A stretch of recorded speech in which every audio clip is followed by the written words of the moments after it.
Mas além das conversas, conversa de bar, conversa de amigos, você tem as conversas difíceis, aquelas que te deixam esgotado, desregulado. Existe um grau de percepção. Talvez seja mais fácil você notar alguns sinais. Se a sua respiração tá um pouco ofegante, você começa a suar, você vê algum tipo de exaltação no seu corpo, seria um sinal inicial para você se afastar daquela situação. Para se proteger, do mesmo jeito que em conversa, você não consegue dar respostas de bate-pronto, porque o ambiente tá te colocando contra a parede. Não literalmente, mas ele tá tirando o seu ar. Não literalmente também, mas está te causando ansiedade. Então, você se retirar ou dar uma volta, tomar uma água, respirar um pouco, é melhor do que você ter um shutdown. Uma desregulação, porque desregulações acontecem, mas não é para você se entregar à desregulação. É para você sair dela. E se continuar nesse ambiente, continuar nessa discussão, vai manter você nela, é melhor você sair. Ainda mais se forem interações entre dois neuroatípicos, entre dois neurodivergentes. Os dois hipersensíveis, e não é uma hipersensibilidade, não é uma sensibilidade de fraqueza. Não é isso, mas é uma hipersensibilidade que reduz a sua energia, que reduz as suas vivências, que reduz a força que você tem para conseguir fazer tarefas. Então, ao estar desregulado, você tem que perceber que talvez não seja interessante você ter uma interação ou continuar a ter essa interação com essa outra pessoa. Ao você ter essa explosão de rigidez, irritabilidade, é interessante você reconhecer a origem dessa reação, uma reação irritada, às vezes. É importante, é interessante você reconhecer. Porém, ao reconhecer essa ação, ao reconhecer esse movimento que você faz, você também tem que reconhecer ou perceber ou treinar para perceber o impacto desse movimento. Se você é muito rígido, tem baixa tolerância a mudanças, você tem o seu espaço de reação. Mas no momento que você invade o espaço alheio, não estou falando dessas interações passageiras, mas sim das interações que você tem certo conhecimento, ou que você quer construir alguma coisa. Um caminho mais fácil, entre aspas, é você sair e comunicar para outra pessoa.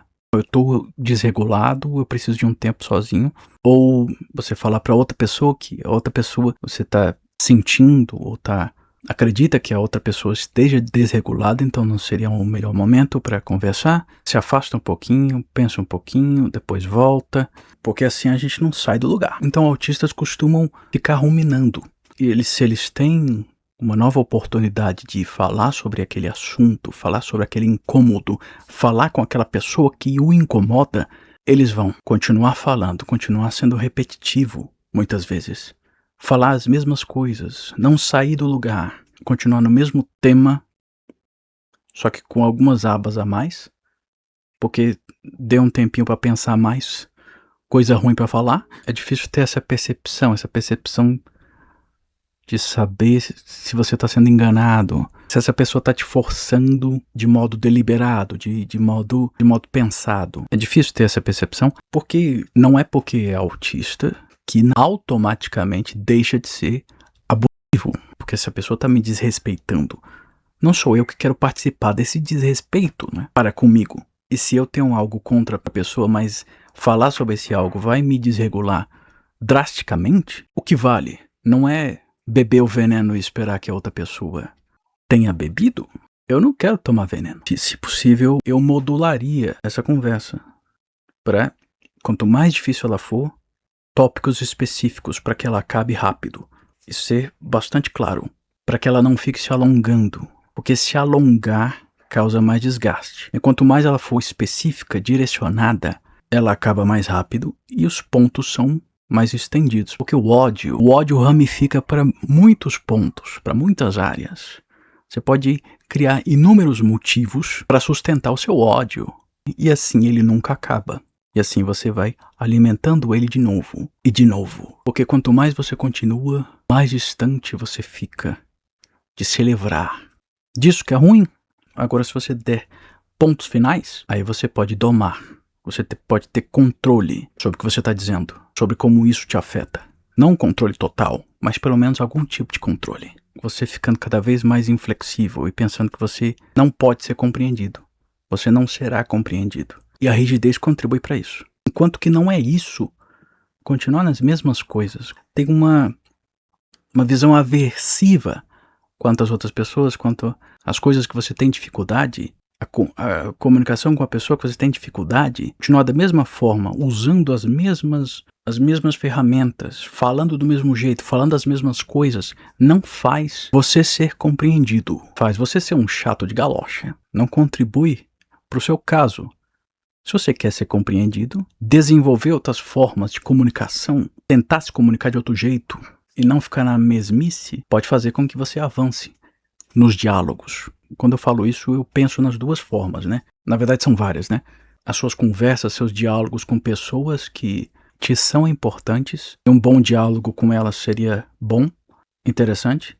E pessoas que querem te afetar. Construir um diálogo eficiente com ambas é interessante, mas você deve engajar mais nas pessoas que te são importantes, né? Pessoas que você convive todos os dias. Então, quando você tem um conflito com essas pessoas, deve-se pensar em como esse conflito vai ser resolvido, qual será a sua forma de se comunicar. E quando é um conflito com uma pessoa que você acredita que ela quer te afetar, não tem muita solução, então é aquele passo, né, de você não prolongar nessas discussões e de você ter muito claro de que quanto mais você fizer isso, quanto mais você repetir, isso vai afetar mais a você do que a outra pessoa. Isso vai te desregular muito mais do que a outra pessoa. Isso vai fazer muito mais mal a você do que ao outro. A não ser que você queira beber veneno todo dia. Talvez não, né? Talvez não seja bom. Eu fui muito pisado, eu fui muito humilhado. Ah, mas outras pessoas não fariam isso por mim. Porque se você for medir, comparar, agir com as relações presentes de acordo com as relações passadas ruins, as experiências ruins, e você tratar as pessoas da mesma forma, sem contar as particularidades delas. Não estou falando de uma pessoa que você conheceu ontem, não estabeleceu nenhum tipo de relação. Inclusive, você pode até tratar melhor pessoas que você conheceu hoje do que pessoas que você conhece há muito tempo.